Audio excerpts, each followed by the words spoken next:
Hi, welcome to this channel, and in this series we're going to be sharing with you all the details you need to know about writing a systematic review from start to finish. So guys, I enjoin you to like, share and subscribe to this video. So if you have any queries or comments or questions, you can always put it down on the chat box and we are going to be very delighted to respond to you. Now let me explain some of the modalities of this course. So this course is going to run within series of segments where we've started from the very introduction to systematic reviews down to the synthesis, and I'm sure that is what you really love to put your hands on. So if you're a clinician or a PhD student or your postdoctorate student or you're an undergraduate or master student who is actually out there thinking about how to start their systematic review journey, then this is the right channel for you. So actually enjoying it to like once more, subscribe and get engaged to this channel. Let's go. In the first part of this lecture, we're going to talk about the overview of systematic reviews, and that's going to be dealt with today. In our next session, we're going to talk about the differences between systematic reviews and meta-analysis, as well as other types of reviews. Then on the 27th, we'll look at identification and refining research questions. Then we're going to look at the models for formulating your research questions. We're going to have hands-on on how to develop your research rationale and gap identification for research questions. Then we're going to also talk about the database searching. We're going to have the detailed practicals where I'm going to project my chosen question. I will do all my practicals. You guys are going to also have your own question to work with on how to search and do your Boolean or operators and every detailed thing you need to know for your search strategy. And we're also going to look at how to manage your search results, introducing you to Prisma and Ryan. Although we'll talk about Prisma in our second day, in our day two, but then we're going to talk about how to record your search results on the Prisma, then how to use your Ryan software. We're going to have hands-on practicals on how to do that. Then also we're going to look at how to define your inclusion and exclusion criteria, right? How to screen and how to duplicate. That's going to happen on the 11th. And then we'll also have a practical detailed session on bias in study selection. So it's going to be very detailed, and how to use coevidence, for your study selection process. Also, we will further on by talking about how to develop a data extraction form and data extraction process. Now, remember that on the course of this whole process, I will come up with a fresh chosen systematic review title that we would use to do entirely everything in this full course. Now, we're also going to talk about how to extract relevant data and ensure accuracy and consistency in our data extraction. So that's going to be dealt in on the 24th. And we're also going to talk about risk of bias, quality assessment for our research and our systematic review. Then we also have a detailed practicals on how to use diverse tools for our quality assessment. Where we'll introduce you guys to how to use the RevMan, what we call the review manager, and also how to use coevidence for that.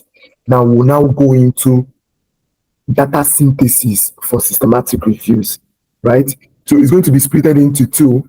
We are going to have a detailed session by the 1st of November where we'll talk about how to do quantitative and qualitative data synthesis. So what it means is that when you begin your systematic review, right, it can be a qualitative systematic review and it can be a quantitative. So we're going to direct us on how to use both, right? And also we're going to tutor us on how to understand our meta-analysis using review manager for practicals, and also an analysis for qualitative systematic reviews, thematic and narrative synthesis.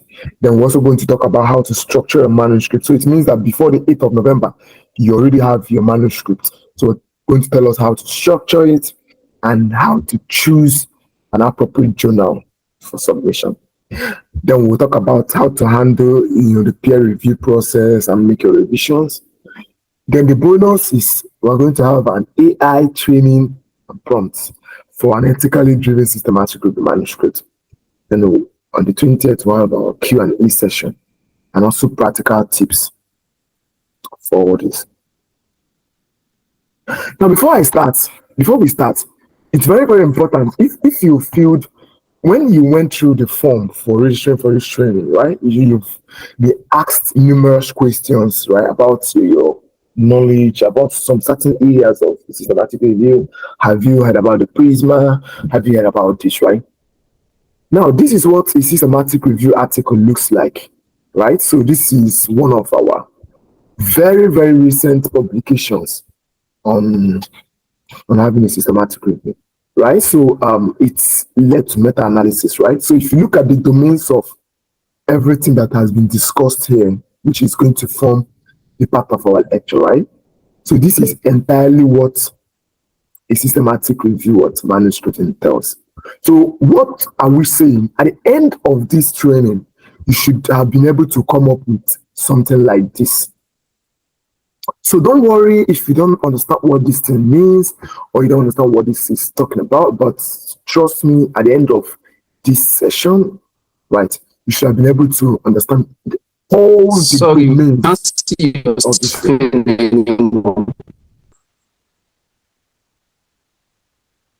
Yeah, can you see my screen now?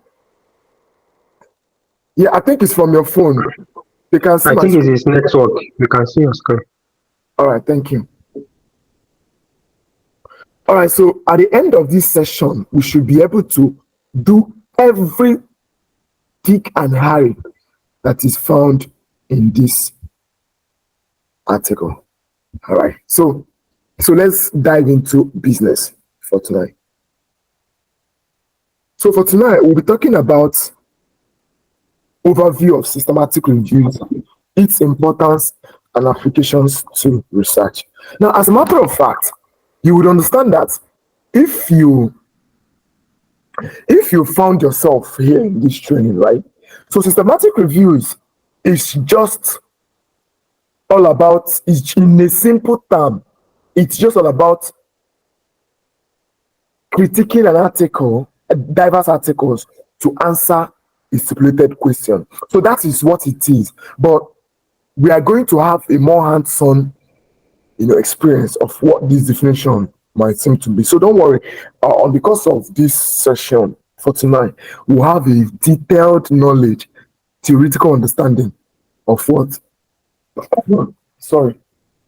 systematic review entails and its application.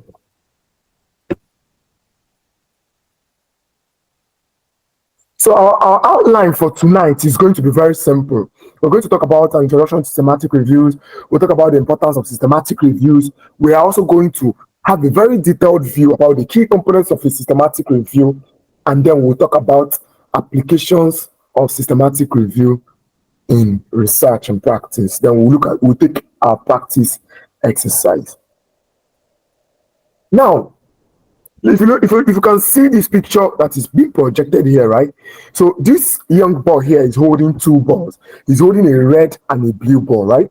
Now, but how does it relate to what we want to talk about? So a systematic review is just like a detailed and methodical summary of all existing research on a specified question using a clear, and preset method to reduce bias. So what's it all about?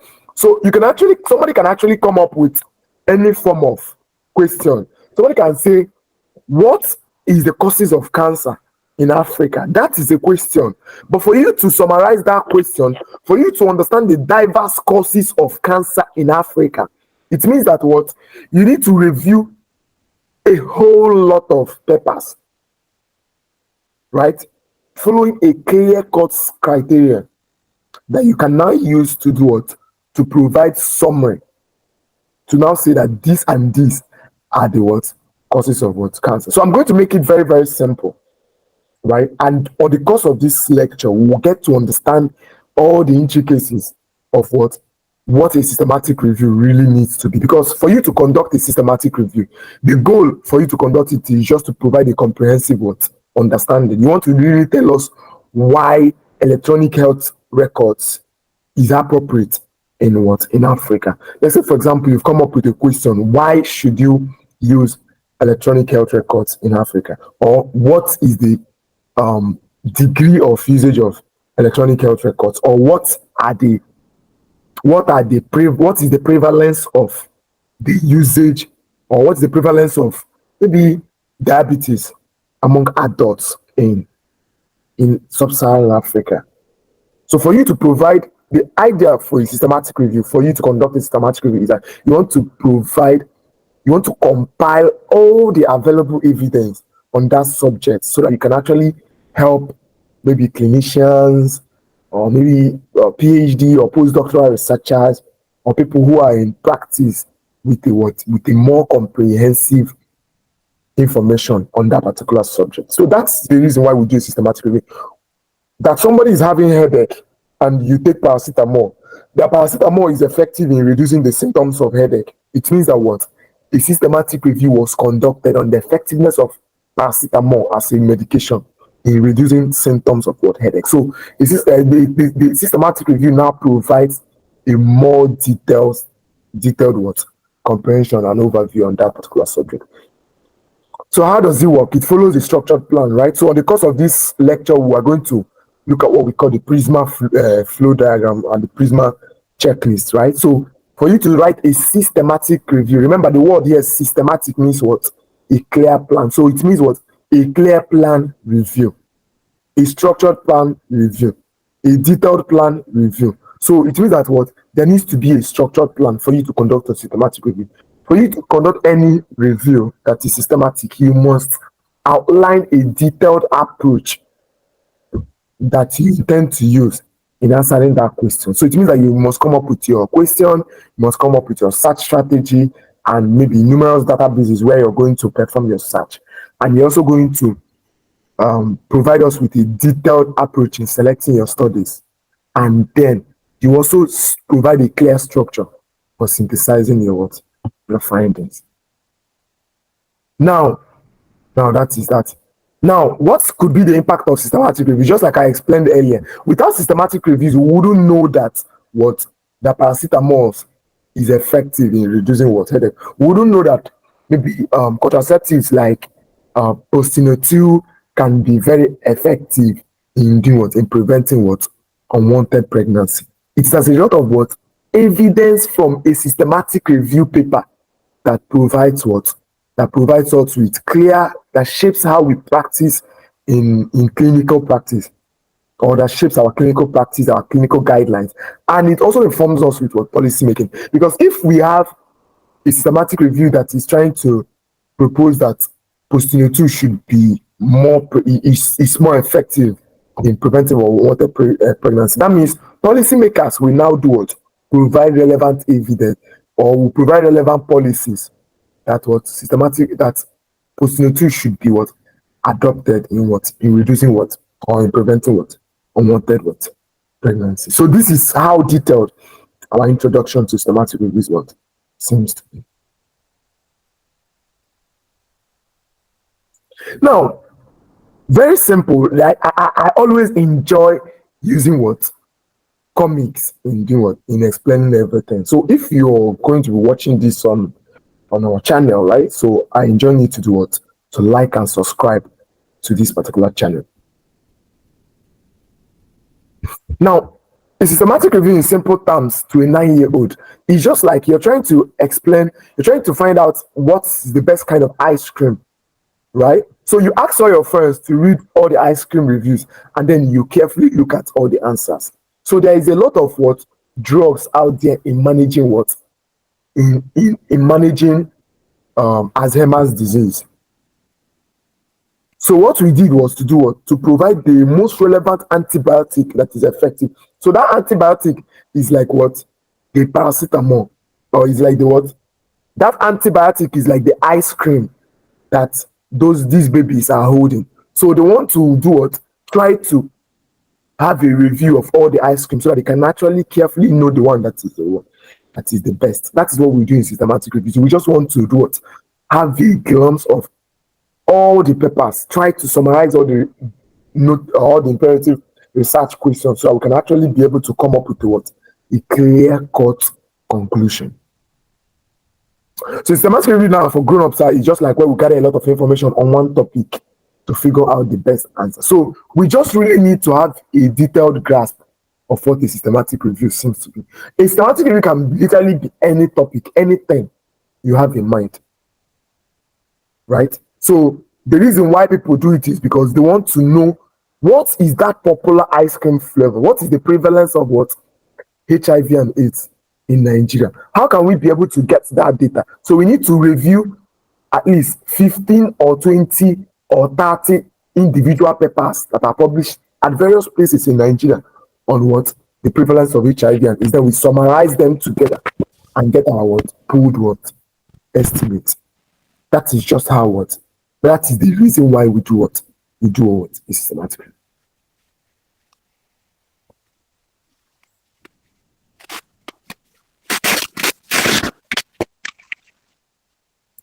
Now, so coming to the importance of systematic reviews, right? So to give us more grasp on what I've already talked about, right? So a systematic review is very relevant for evidence-based practice. Without systematic review, we won't be able to do what? Provide what? The relevant what? Evidence that is needed. So systematic review is very, very, very important. It's very important for us to be able to do what? Inform clinical decision making, inform policy making, and also for further research. Because along the line, on the letter, along the line in this particular lecture series, right, we'll get to understand that what? When we found out our topic, we'll be able to now see other areas where there is need for us to do what? There is need for attention. So those that we will know those areas that are important or that are necessary for attention if we don't do what? If we don't do what? A systematic review. That is why when you look at this box here, right, there is gap here. So it fits it here. This one fits it here. This other one fits it here. And that other one does what? Fits it. That is all about what? A systematic review. Also, a systematic review reduces bias because a systematic review is very, very important because when we'll be explaining the Polit and Beck hierarchy of evidence for a systematic review, we'll find out that what? That when you adhere to a strict methodology in a systematic review, you tend to minimize what? The risk of what? Bias. And also, without a systematic review, it's very difficult to make decisions. So, you might be attending this session for your first time, right? When you've maybe probably liked and subscribed to this channel. But then you will need to now know that what? If you've heard about a systematic review, just understand that it is because of a systematic review that what? That we make what? Policies and facilitate what? Decision making, particularly for researchers and clinicians. So it is very, very relevant. It's a very crucial aspect of what? Research, because without that secondary evidence and secondary summary that it provides, it is very difficult for us to do what? Generalize. And also on the course of this lecture, you also have that ability to understand diverse methodologies in what? In research. So the question now comes on now is that what could be the key components of a systematic review? What are the key components of having a systematic review, right? So in simple terms, a systematic review is has 4 basic key components, and that is what? Formulating your research question, because you need to have a research question, which is very imperative. Your literature search, which involves, so for you to formulate your research question, you might have used some models, and we will also explain this along the line in this what? Series. So once you formulated your research question, you have what?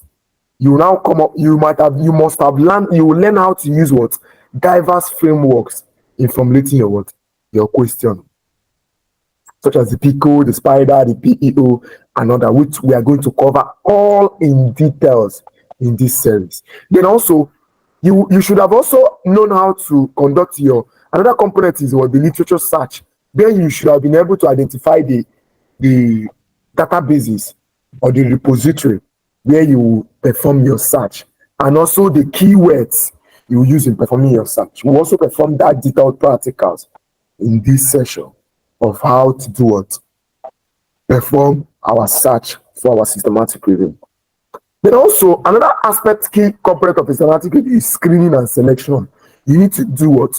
Define your inclusion and exclusion criteria so that you know how to do what? to select and screen what studies. So it's just like having balls or a bag of balls, right? Where you have a lot of coins inside it, you have some currency inside it, and you have a whole lot of things inside of it. But then you're now like, for you to, and you've established an inclusion and exclusion criteria to take out some things from that particular bag. So it means that what you need to come up with what an inclusion and exclusion criteria where you will now say, okay, yes, I'm only interested in picking the red balls. I'm not going to pick the blue balls. I'm only going to pick the red coins. I'm not going to pick the blue coins. And that way, it means that for a key component of conducting any systematic review is that what you must have your clear inclusion and what exclusion criteria, and that is going to primarily guide your screening and your study selection process. So all these things are going to be explained in detailed practicals along the line in this video. So last but not the least, another component is what we call the data extraction and synthesis, right? So it also includes performing your critical appraisal, right? Systematically extracting those information that you have already collected from the inclusion and exclusion criteria. Then you can now extract them and synthesize them either qualitatively or quantitatively. Now, if you remember in the beginning of this lecture, we made it very clear that, right, that towards the later stages of our training, when we'll be doing our data synthesis. So depending on the research question you've been able to come up with, right, we're going to synthesize it qualitatively or quantitatively. Exactly. All right, so we're going to also explain all these terms along the line. Now, again, how do we now apply systematic reviews in research, right? So it's very, very important for healthcare and clinical guidelines.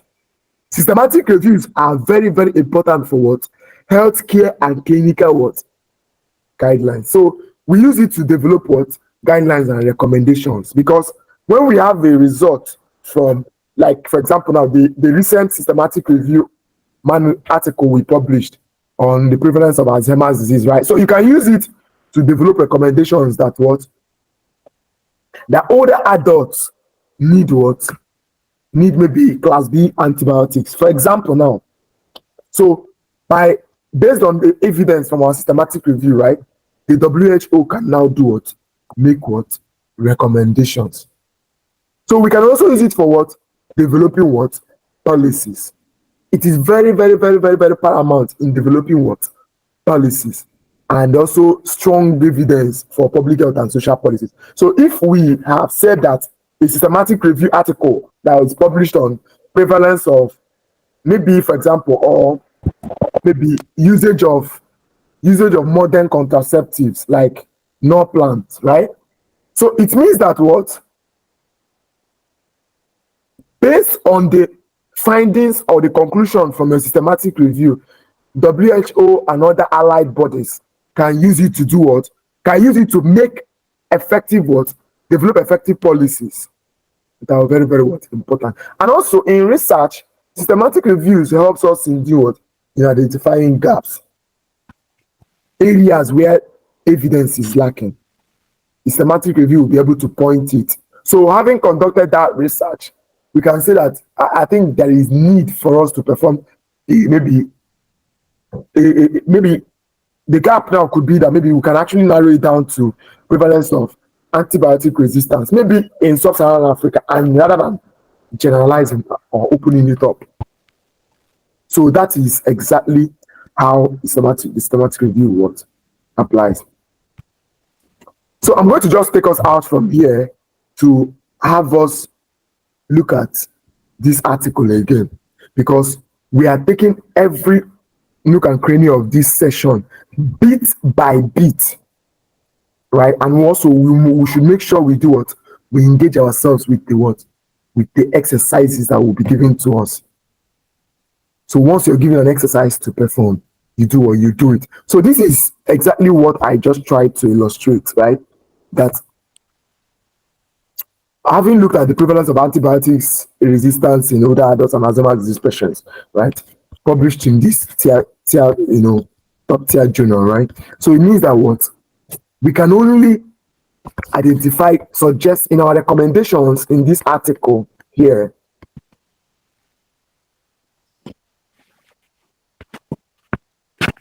If we hover around here, you find out that what we have now made it clear that what that further research is needed to identify the specific factors influencing resistant patterns in this population, allowing for the development of what targeted intervention. So what does it mean now? How does it now relate here now? What it means is that what our systematic reviews helps us in doing what? In identifying what? Research gaps, and also areas where there is a lacking evidence and where we can suggest what? Future research. So this entire course content has been broken down in bits, so that we can be able to do what? Hold grasp of everything entirely. So before I get us into our practice questions that we're going to use as a starter, right?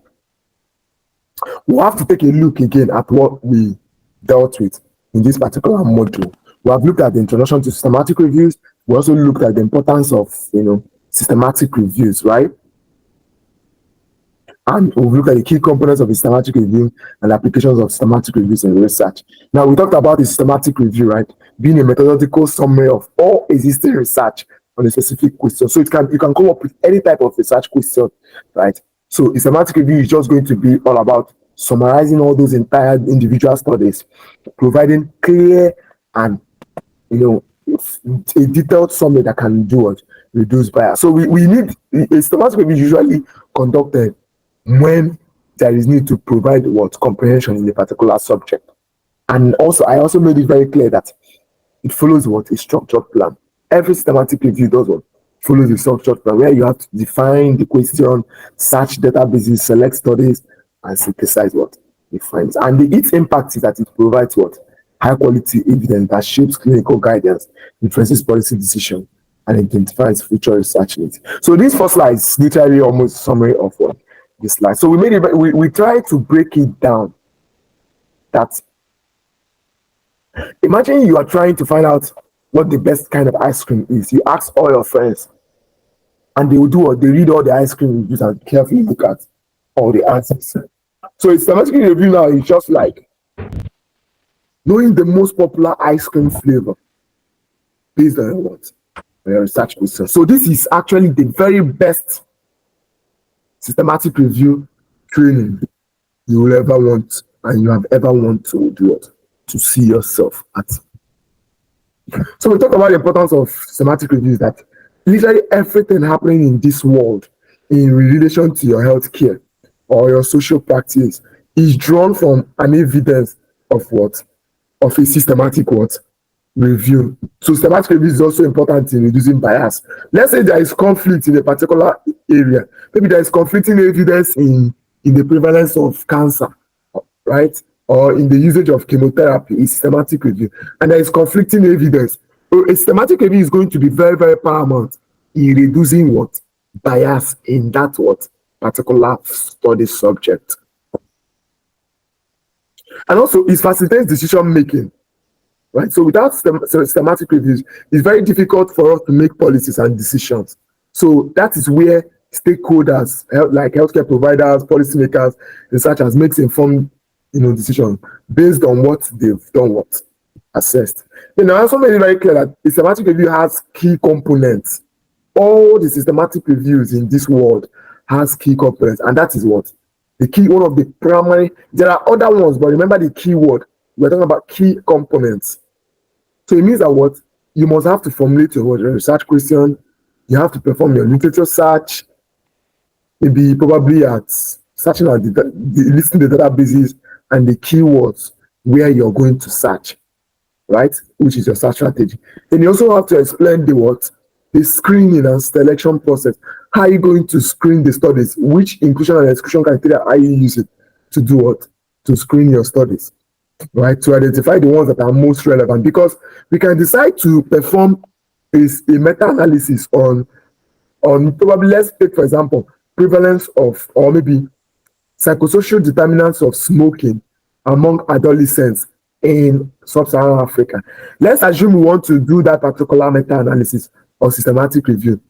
It means that we need to clearly define our what inclusion and what and exclusion criteria, so that we will know the type of studies we'll be adding into our repository.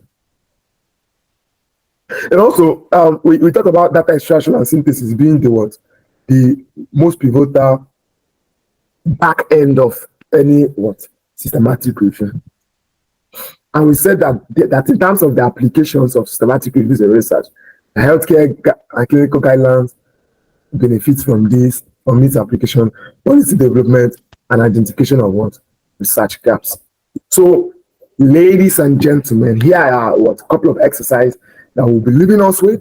So we're going to submit it on the Dropbox before our next session on the 23rd. Same time. So we need to do go through some of these practice exercise. So you look at this very fine man here who is exercising, right? So now the question, exercise 1 is to identify the purpose of a systematic review, right? So read the following scenario and answer the question. A group of researchers wants to find out what exercise is best for improving heart health. So they gather studies from different databases, select relevant ones, and combine their results to make a conclusion. So what is the main purpose of their systematic review? So based on what you've learned in this module, right, you have to do what? Get this exercise. So I've given hints here for your practice where you have to think about why they are combining the results and all that. To have our second exercise also, here we have to look at the components of the systematic review. We have to now match this to this. The search question formulation, you match it to either of these. Literature search, you match it to either of these. Data synthesis, you match it to either of these. To show that you've had a very detailed understanding of what you've done. And our third exercise here is the real life application of systematic review. So we have to read this. So imagine you're a doctor who wants to find out if a new medicine is better than the current one for treating a common cold. Now describe in 2 to 3 sentences how you would use a systematic review to help this decision. So you just think about how you would consider, how you would gather and compare information. So these are very good exercises in line with what the session we've had tonight. So the next meeting, we're going to look at what the differences between systematic reviews, meta-analysis, and literature review.